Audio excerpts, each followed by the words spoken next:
Mesdames et messieurs, par le passé, l'histoire nous a révélé que le maître, c'est celui qui est fort, que le maître, c'est celui qui maîtrise tout, que le maître, c'est celui qui a le dernier mot, que le maître, c'est celui qui a toutes les potentialités. Mais au fur et à mesure que nous évoluons, les situations changeant, fluctuant de l'humanité nous fait découvrir d'autres forces, d'autres mécanismes à travers des opportunités que nous offre TBC pour nous pousser à l'abondance financière et l'atteinte de ces abondances financières peut nous permettre de sortir du joug de la dette qui nous attend oppressée depuis des siècles. Nous venons, par simple analyse, par comprendre que les maîtres ne sont pas forcément les piliers séculiers que je venais de citer plus haut, mais les maîtres, ce sont ceux qui perçoivent l'environnement immédiat, essayent de s'adapter au microcosme de cet environnement et trouvent les failles au sein de cet environnement pour impulser une autre tendance de savoir et impacter ainsi leur entourage. Avec l'existence ou bien l'avènement de la crypto-monnaie qui nous a fait connaître l'importance de l'économie numérique, nous pouvons dire avec une aisance que, Africains que nous sommes, nous pouvons être et nous devrions être les nouveaux maîtres du jeu. Pas n'importe quel jeu, mais le jeu de l'abondance financière. Abondance financière avec laquelle l'ensemble de la communauté TBC Afrique pourra se substituer aux besoins locaux pour éviter le piège tendancieux, pour éviter le chantage des multinationales, pour sortir de la dépendance extérieure et apporter notre contribution à notre manière pour impulser le processus de développement sur notre continent, dans nos différents pays. Lorsque on étudie l'Afrique par rapport aux défis actuels, par rapport aux opportunités qui se présentent actuellement chez nous, ou bien à nous, en ce 21e siècle, on peut simplement dire que la bonne vieille dépendance a néanmoins changé de visage en ce 21e siècle. Ce dont les gouvernements africains dépendent ne sont plus les mêmes. Dans un contexte où l'aide publique occidentale diminue, tendanciellement bien sûr, où les gouvernements occidentaux se désengagent petit à petit de l'Afrique, d'autres prêteurs chinois, arabes ou asiatiques en général, et les multinationales sont devenus les nouveaux maîtres du jeu. Si vous êtes curieux, vous comprendrez que les pays européens, les pays américains, qui autrefois étaient les meilleurs bailleurs de fonds pour le continent africain, ont réduit le montant de leur implication financière. La Chine est en train de damer le pion et plusieurs pays arabes qui veulent aussi imposer leur leadership mondial. L'émergence apparaît donc simultanément comme une actualisation du vocabulaire.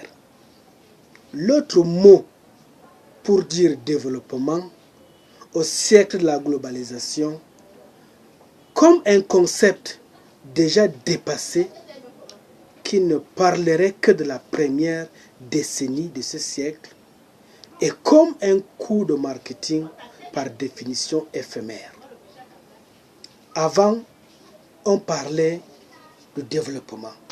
Le mot clé pour venir envahir l'Afrique, pour venir piller les ressources naturelles de l'Afrique, s'appelait aide publique au développement.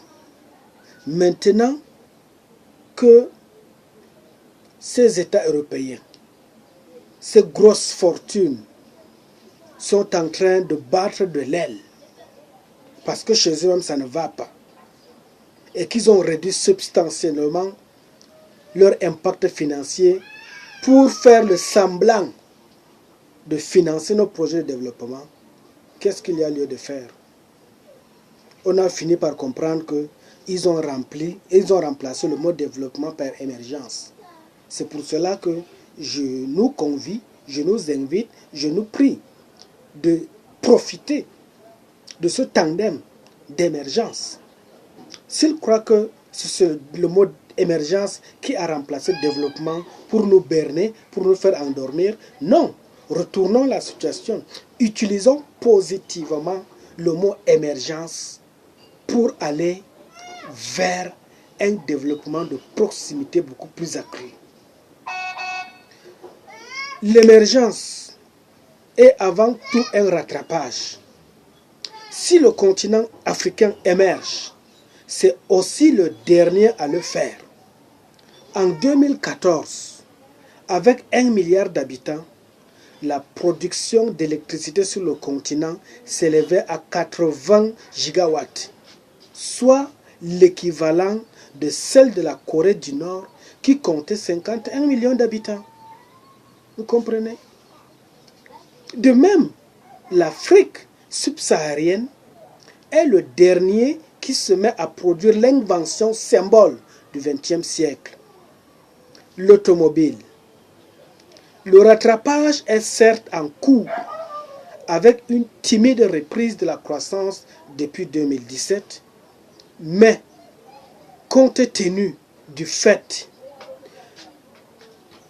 que le reste du monde évolue économiquement et technologiquement de plus en plus vite, la course sera longue et probablement pas en ligne droite, mais possible avec l'Afrique, possible pour l'Afrique, possible grâce à l'Afrique au travers de l'économie numérique qui est TBC.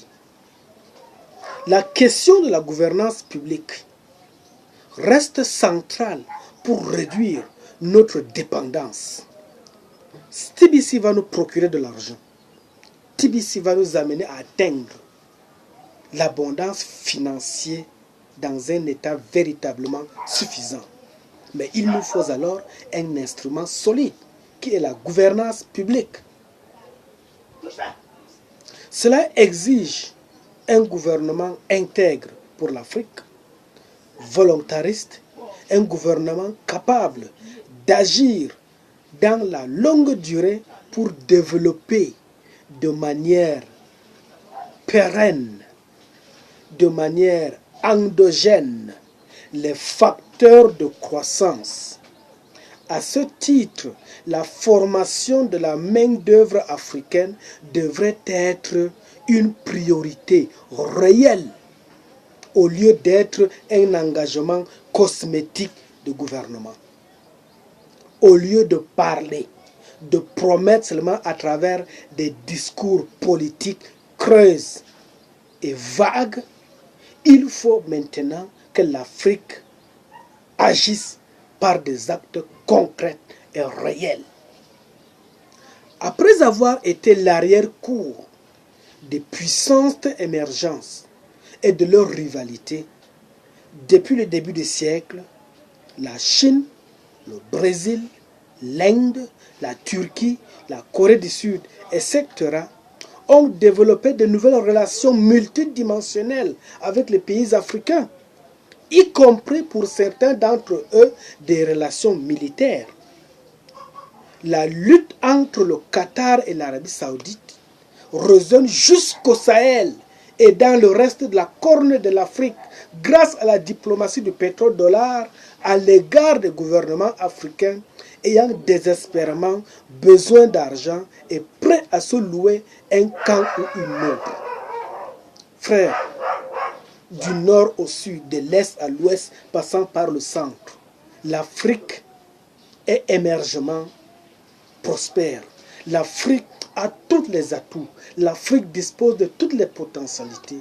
Nous n'avons pas besoin de nous vendre vulgairement comme une prostituée aux Arabes ou bien aux Chinois ou je ne sais encore à quel autre pays.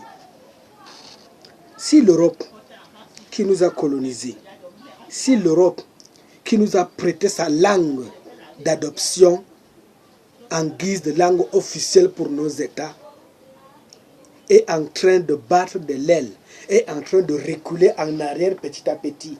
Il est temps qu'on reste debout dans nos bottes solides sur nos jambes et regarde le monde en face et se souder nos forces pour pouvoir réussir un plan de l'émergence et une émergence véritable grâce à l'abondance financière que nous offre TBC.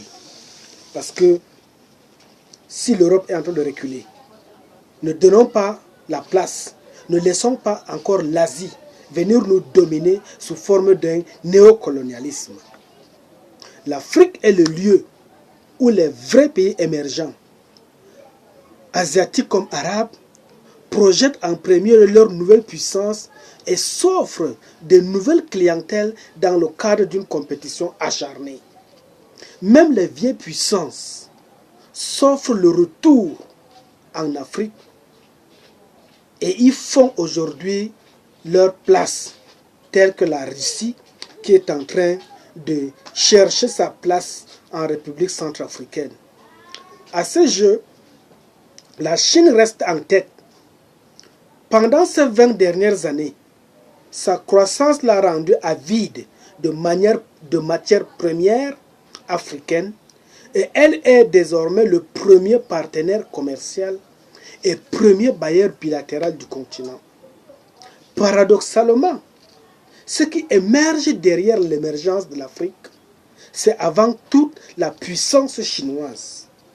Or, dans un continent très dépendant financièrement, la position dominante chinoise n'est pas sans conséquences politiques pour les Africains, y compris en termes de politique intérieure. Les appuis qu'apporte Pékin au régime du président Kabila contre son peuple en République démocratique du Congo et la bienveillance de la Chine à l'égard de la mise à l'écart du grand président Mugabe au Zimbabwe sont les premiers indices d'ingérence de la part d'une nouvelle puissance internationale qui se targue d'être non impérialiste, mais par nature s'implante militairement sur le continent et joue de sa domination économique quand bon lui semble. Ici, là, je n'ai pas besoin d'argumenter, mais les preuves sont là. Quand la Chine vient s'offrir à vous, ne croyez pas que c'est le gagnant-gagnant comme beaucoup de mes frères entendent parler. Quand la Chine vient s'offrir à vous, vous ne voyez que la partie superficielle. Mais lorsqu'elle s'installe, vous ne verrez jamais la partie aval de ce qu'elle gagne sur vous. Pratiquée par les Occidentaux et les Russes pendant la guerre froide, la diplomatie du portefeuille et du clientélisme a encore de beaux jours devant elle dans une Afrique qui émerge lentement. Et le conseil que je nous donne, frères et sœurs africains, nous sommes en train d'émerger lentement avec TBC. Mais maintenons ce cap pour ne pas dériver et chavirer dans la servitude asiatique ou arabe. Et pour sortir de cette ornière, l'Afrique doit avoir un pilier financier solide afin de traiter d'égal à égal avec toutes ces puissances prédatrices. Et ce pilier qui servira de pionnier n'est autre que TBC, la pièce qui vaut des milliards, unique gage préférentiel d'abondance financière. C'est pourquoi ne voyons pas seulement la face visible de l'iceberg, mais réfléchissons en profondeur. Pourquoi les Chinois sollicitent tant l'Afrique? Qu'est-ce qui se cache derrière cette forme de coopération? Et vous comprendrez que dans cette forme de coopération, ce n'est pas du gagnant-gagnant, mais c'est du gagnant-perdant. Et de ce tandem de gagnant-perdant, c'est nous, Africains, qui sommes perdants. Parce que les Chinois, eux, ne perdent rien. Avant, les Indiens ne sortaient pas.